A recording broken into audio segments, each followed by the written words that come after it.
Star Commanders quarterback Jayden Daniels suffered a dislocated left elbow in the fourth quarter of last night's blowout loss to the Seahawks. Coach Dan Quinn has come under fire for leaving Daniels in the game despite the lopsided score. And speaking to the media today, Quinn owned up to that mistake. Take a listen.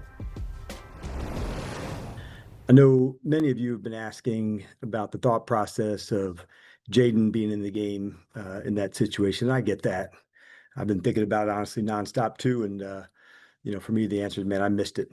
But I would, I'll fill you in on my thought process. At the start of the fourth quarter, I guess it was probably like 12 and a half minutes left in the game. And that was going to be the last drive for a couple of guys, Jayden and Zach and Debo and LT. And so we're going to have any read run plays and meaning no carries, for the quarterback on a run. And honestly, man, that's where I missed it.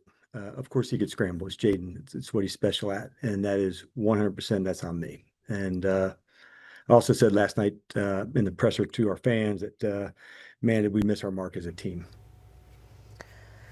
All right, for much more on this, we welcome in our former GM, Ran Carthon. I did think it was interesting. I'm glad he added that perspective and point, rather, of he was going to take out some of the star players. I think it's important to reference that Sam Cosmi and Debo Samuel were both out there as well, both coming back from injury along with Jayden Daniels. But as a former GM, you can add this perspective here. As an organization, how do you approach leaving players in, when it's the lopsided score in the fourth quarter? So here's the tricky part, and I want us to remember this just in terms of roster count. You don't have your full roster available to you on game day, right? Because there's the game day roster that's different from the 53-man game day roster.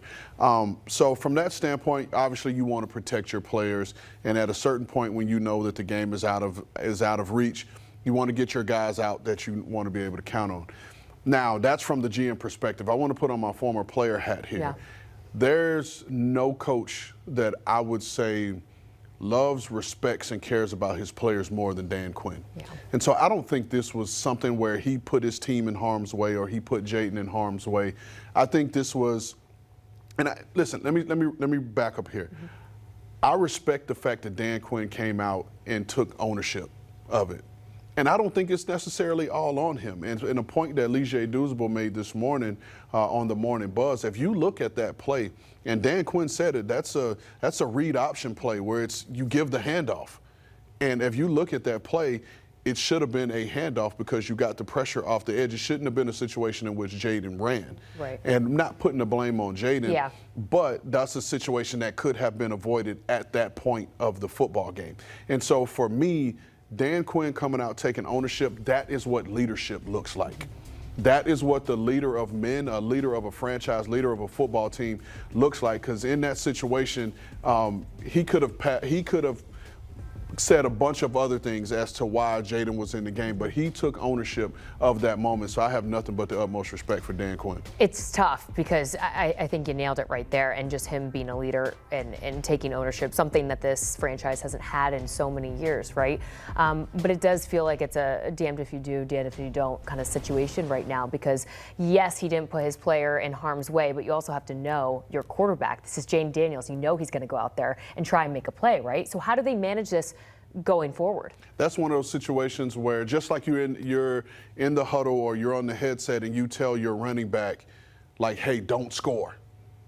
Don't score. No matter how, if they open the gate and they let you get your yards, get the first down, get down. That's one of the situation part where whether it's whoever's communicating to the person that has the communicator and it's said in the huddle, hey, Jayden, right here, this is just a straight handoff, don't run. Or you just called a different play and give it where it's just an actual straight handoff and it's not an option for the quarterback to run the ball.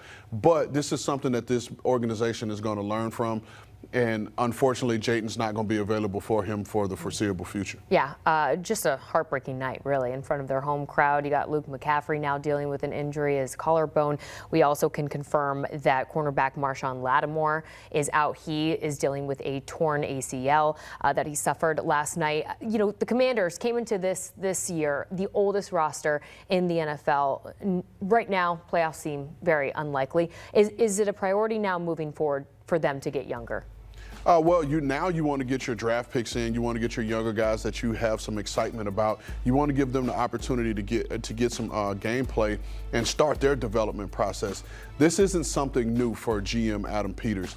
We spent a ton of years together in the San Francisco 49ers and have gone through seasons like this where the playoff picture looks out of reach, and you have to start getting young guys. And one thing I know Adam has done a really good job of in the past, when the years we worked together in San Francisco, is developing young players. You look at the Diamador Lenores, you look at those type Aaron Banks, players like that Adam took under his wing in particular, and was able to bring those guys along, and they've gone on to be productive pros. And so this is going to be a situation for them where now they're going to start to get their younger guys in and start to get them the reps now that we have all these injuries. So unfortunate, just injuries all across the board. We are also hearing that Terry McLaurin is unlikely to go for Week 10 as they face the Detroit Lions, who they open up as an 8.5-point favorite in that game. So we'll leave that conversation there.